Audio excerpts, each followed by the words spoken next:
हाम्रोमा चाहिँ एउटा फर्सी फलेको छ साथीहरू।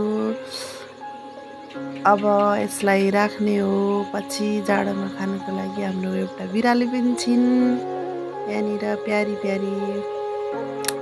यो फर्सीलाई चाहिँ पछि जाडोमा खानको लागि झुन्ड्याएर राख्छौँ अब हामी। मेरो छोरी कुद्दै छिन् भित्र। अब म यसलाई बाँधेर राख्छु, झुन्ड्याउँछु। जाडोमा खानलाई मिठो हुन्छ। अहिले त सागसब्जीहरू प्रशस्त छ, पछि राखेर खानुपर्छ। सुकुटीहरू मिसाएर खाँदा मिठो हुन्छ। म यसरी बाँध्छु यसलाई।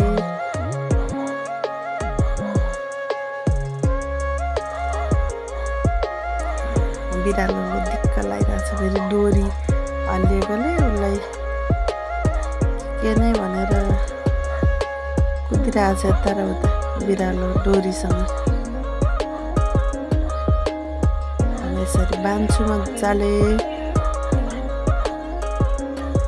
सबैतिर वरिपरिबाट कसेर बाँध्नुपर्छ।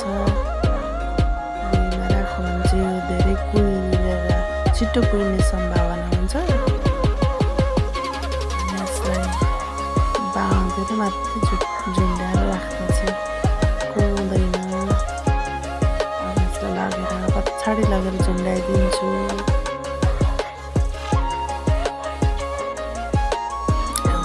छोरीले हेल्प गर्छिन् मलाई। अब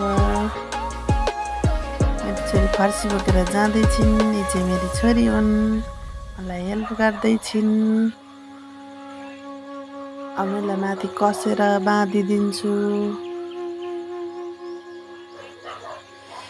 यो फर्सी किनेर खानुपर्दा कति महँगो हुन्छ। अनि भएको बेलामा आफैले जतन गरेर राख्यो भने सजिलो हुन्छ पछिको लागि।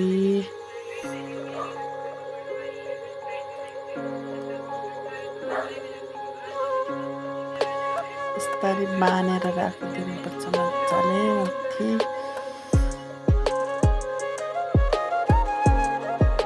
हाम्रो फर्सी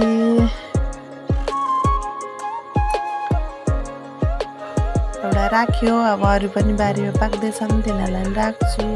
मेरो छोरी लिची टिपेर खान्छन् अरे। अब बोटमा चढेर लिची चाहिँ अस्ति थुप्रो फलेको थियो, खाइसक्यो। अब एउटा दुइटा छ कतै कतै कतै खान्छु भन्दैछिन्। अब चढेर खाने अरे आफै।